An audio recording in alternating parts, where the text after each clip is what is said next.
I'm gonna get into it, but I need to tell a story first. So for those of you that has been following the daily live series, I went like 2 days, and all this is gonna tie in together. I went like 2 days without posting because I haven't been in the car. Like, well, why haven't you been in the car? My silly ass injured myself on a pickleball court Wednesday. Rolled my ankle pretty severely, so I couldn't like really walk. Didn't have any need to go to the gym because I couldn't walk, so I wasn't in the car, so I couldn't make the videos. And that's why I'm on this topic. So part is that, then the part is a client that I was on the phone with on Thursday. Hopefully you're not watching this. I'm not too, but you are a very good example of a lot of people. And I think sharing this story will help and get people in the right mindset. Your business. Um, so my personals with this is like if I would have like broke my hand or some shit like that, it's like I can't type. So what happens then? And that's why a single person business is dangerous. It's like you're the only person, and like when you stop, everything pretty much stops unless it's some type of autonomous business. Maybe you're selling digital products and you're running ads to that, and you don't really have to do much. But it's still dangerous when everything is on you. So about the Thursday issue, I had a call, and essentially she's done coaching, and we were running her ads, and we were not getting favorable results. So we have to do some investigating, and it basically came down to anytime someone's not buying something from you online, it's lack of trust. They just don't trust you. New branding is off, whatever the case may be. They don't trust you. They don't want to give you their money, regardless of the price. So we looked through her data, and she had a very, very, very low conversion rate, meaning she had sent over 1,000 people to her site and got 2 orders. That's extremely low. Like, that's a serious problem. And then we just started, going down the lines like, well, how is your site compared to your competitor's site? And we looking at her competitors. She's like, her competitors like Mac. So we took a look at Mac's site, all laid out, nicely designed, product pages laid out, done up properly because this is a big maybe billion-dollar company. And she was like, well, how do I compete with that? And she was almost like complaining. And the whole time I was sitting there like, just like eating that up and laughing because a lot of people's mentality is like that in business, and like you can't have someone's gonna feel bad for me mentality. Like everything in business is literally on you. Like this is the competition. And it's like, imagine becoming a basketball player and you're like 5 feet and you get in the league and everyone on average is 6'5", and you're like, well, I mean, how am I supposed to compete with that? I'm not tall. Well, what are you? Can you dribble? Can you lay up? Can you create space? So, and that was the same with her. It's like, well, no, you can't directly compete with Mac. You don't have the resources. But what can you do?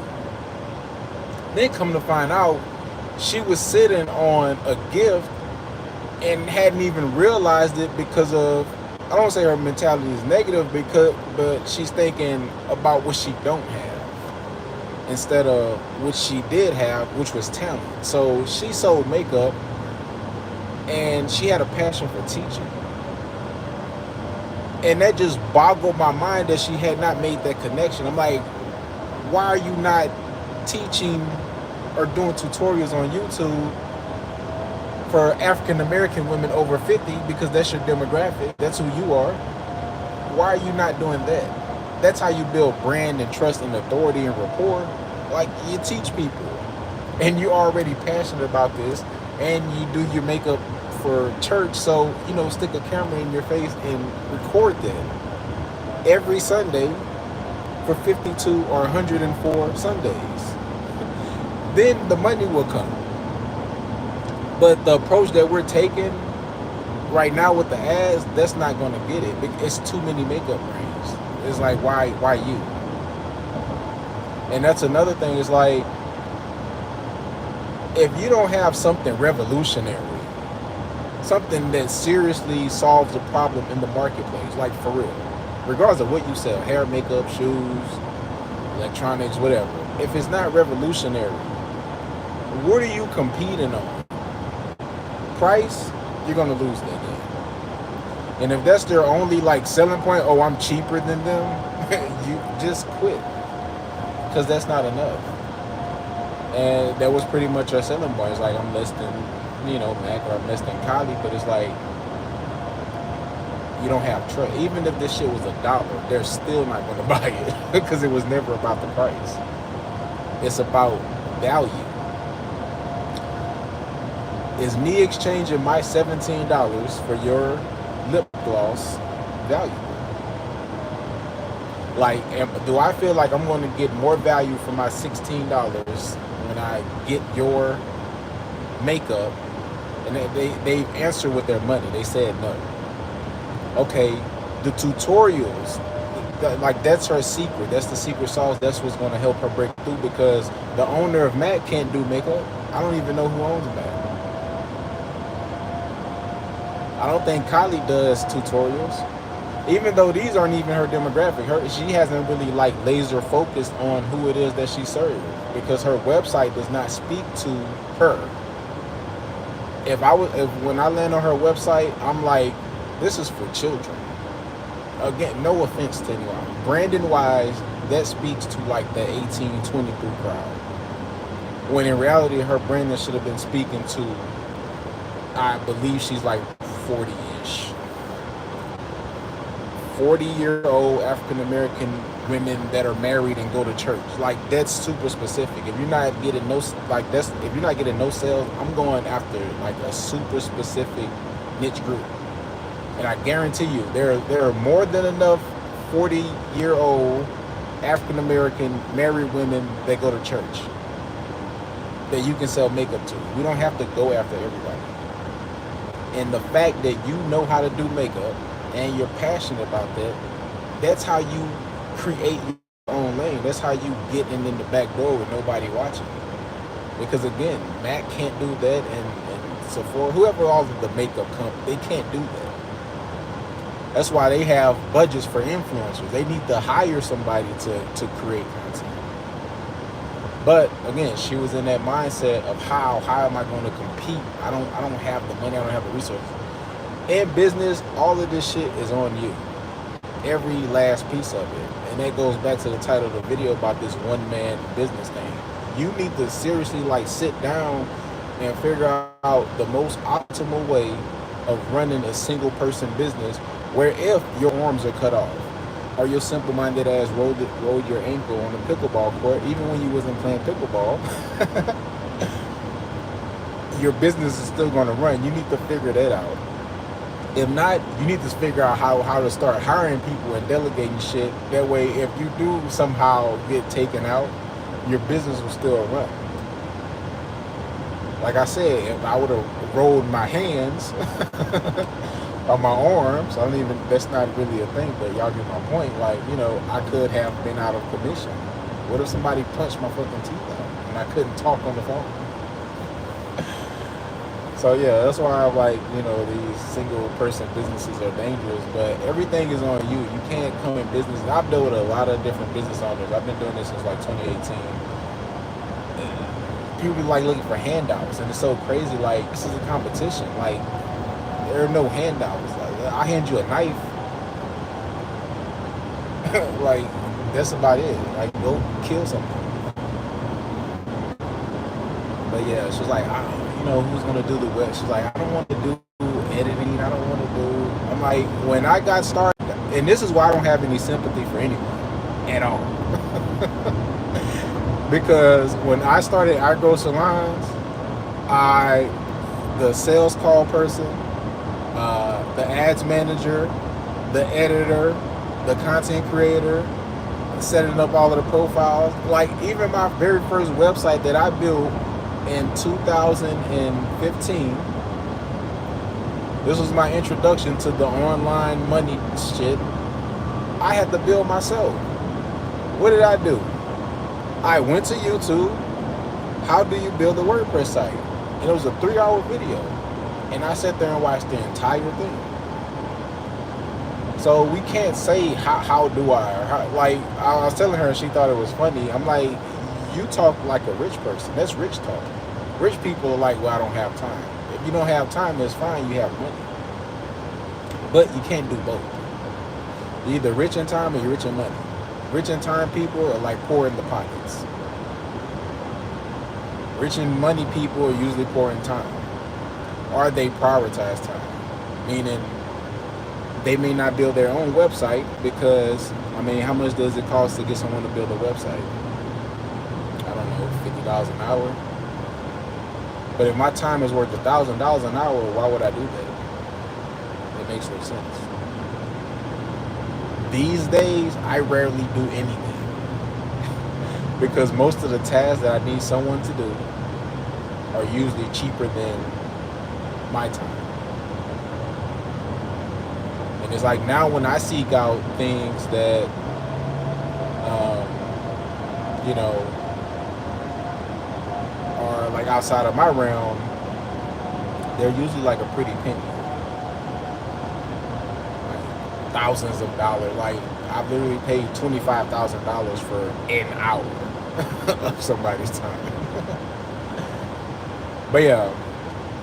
I see we have 3 people watching. If y'all have any questions about any of that, I know I was kind of like random, but hopefully this helps somebody. I don't want anybody to think somebody's going to hand you something in business. Like, I'm not trying to be dramatic, but like these are your enemies. Yes, we can collaborate and all of that. That's cool. That's fine. But this is competition. So you can't expect anyone with like in the game of business to hand you or look out or feel bad for you. They're just gonna laugh. Because think about it, if your business is doing like $1 million a year and you just decided to bow out, you're like, this is too tough, that $1 million a year goes back into the marketplace. Now we get to get some of that. That's all this is a big game of like trying to get your share of the available money. So if you don't know how to edit a video, you need to go learn how to edit a video. Or you need to exchange some of that money. And that's another thing. A lot of people's priorities be so fucked up. It's like they may not have the most money on earth, but they do have some money. Because I've seen people find money for vacations, for bags, for these supposed 5-star dinners, for everything under the sun. But when it comes to their business, they frown and cry when it's time to spend like $25. I know people right now personally. It's like, well, okay, this is gonna be like $3K for your business, and it's like, hell no. But we'll go get their body done for $8,000, go on to Jamaica trip for $4,000. But the thing that supports you, the thing that takes care of you, the thing that actually provides for you, for your life, for your lifestyle, is like you're like weird about. You don't want to do anything for it. And I've been that way in business before. My very first business, but I didn't understand the concept. So that's why I'm telling you now, if that's your mindset. I didn't understand the concept of investing money into my business because of how I was brought into business. Then my mentor, he didn't invest money, and he didn't. That was like against his religion. And it's like we only knew. So we had one traffic Craigslist, somebody respond. The other was word of mouth.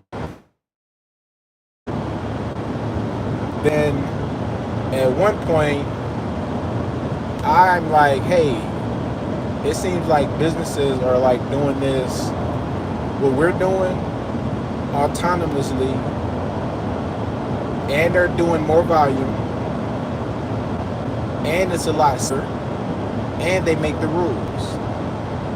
So I'll just go into detail. I got time. So we used to buy and resell cell phones. So have you ever seen an ad like cash for phones, all that bullshit? That's what we were doing. It was dangerous. Like people would literally try to rob you, and you dealt with like the worst type of people, and they tried to negotiate and bargain and all type of shit. Then there was a company called Gazelle.com. I don't know if it still exists, but they were online. So the key difference is all of their phones were just incoming. They didn't have to post ads on Craigslist. They didn't have to deal with nobody, nothing. They just have people shipping in phones day in and day out. Okay. Then what they did, they will quote you one price, but when they get the phone, it's like, hey man, it has a scratch you didn't tell us about. That's $50 off, $75, $100 off. So what they were doing ultimately was getting merchandise at the lowest price, and they were getting volume. We're probably getting, let's say, 20, 30, 40 phones a day. They're probably getting like 20,000 phones a day. And on top of it, their business model was so cold, they didn't need cash. We were a cash-heavy business. Like, we stayed getting kicked out of banks. One thing I learned about banks, we got a lot of lessons in this video. Banks don't like when you come in, banks don't like customers that are unpredictable, meaning they can't get an average on your bank account. So what we would do was, since we always needed cash, like we'd have cash in the bank, but like in 2 days we'd come clear that whole thing out. Then put the money back in like 2 days later. Banks can't get a read on you. They can't loan money off that. Like, so we would literally get kicked out of banks. Like they would close the accounts and like send a check for the money that was in there. Because it's just bad business practices. With the Gazelle.com, they had a beautiful system. There was never any money exchanged initially. The person had to agree to the lower quote, then they would send the money. So in that scenario, you literally could hurry up and sell the phone at wholesale prices because you've already been fucked them so good. Example, let's say average price for an iPhone is $100. Now they quoted them $100, but when they got the phone, it's like, oh, you got scratches in it. It's $50 now. And a person has been waiting like 14 days anyway for a quote. At this point, like, man, go ahead and keep it. Just send me the $50. They could immediately go sell the phone for retail at $100 and send the person their money. So that was the newer, more advanced method of doing what we were doing. Then when we attempted to do that, we didn't really know what we were getting ourselves into. And I remember we had a guy build out a website that we at least got to step one, but being ignorant, we didn't know. So he was like, "Hey, I'll do SEO services for you for $500 a month." And I'm like, "Man, are you crazy?" Like, we didn't understand the concept of spending $500 a month on business. Like, we would sneeze on $500 a day. Like, it wasn't the fact that it was $500. We just didn't understand that. Then he was not a good salesman either because we didn't know what SEO was. I know now. I wish I would have spent the $500. I know now what SEO is. But he wasn't good at selling it. He should have told us, like, hey, SEO means we're going to get your company in the top of Google, so when someone searches how to sell my iPhone, your website comes up and you have a highest chance of getting that phone. That's how you sell SEO. You just said like a few letters. I really don't understand what that means. And you said $500 a month? That's crazy talk. Man, I'm ignorant. Like, I'm thinking about what type of cars I could go get. I add 500 to what I'm already paying. I could like get a Ferrari or something. That's my mentality. So yeah, it's been lessons and lessons and lessons on top of lessons. Can you shout me out?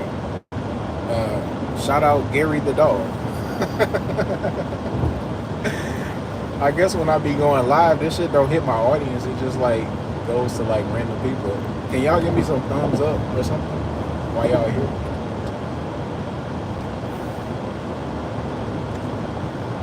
But yeah, business is definitely a lot of problem solving, and it's levels. It's just levels, and it's like you have to learn new skills to advance. It's a whole lot of that. I've done everything, like from the very lowest level street business, like risky shit, to like internet shit. So, and it's like each step you're just unlocking new skill sets to unlock new money, to unlock new skill sets to unlock new money. But all of the shit is on you at the end of the day. So, and another thing, your first business is probably not going to be your last business. Meaning it's not probably going to be that thing that takes you to where you're trying to get to. So don't be afraid to pivot. Don't be afraid to like get into something else. Not saying like, you know, try a lot of different things. Find what it is that you're passionate about. Make sure you're solving problems for the marketplace. Then that's going to be the best case scenario. But yeah, when I was doing the cell phone thing, you could have never convinced me that I would be in the hair industry. And the crazy part about it is, then people kept telling me, and I did look it up, I just didn't know enough. They're like, you should sell hair, you should sell hair. And I would be on Alibaba and AliExpress, like, you know, looking it up. You know, how much could I get the bundles for and whatnot, but I didn't know enough to pull the trigger. But then would have definitely been a good time for me to get into the, but not really. It was still less than discount, so I got into it with time. But we don't do regret it. What could happen? But yeah, hopefully y'all got some value from the video. I'm gonna go ahead and wrap this up. Subscribe, like, comment, all of that stuff. Thanks for watching.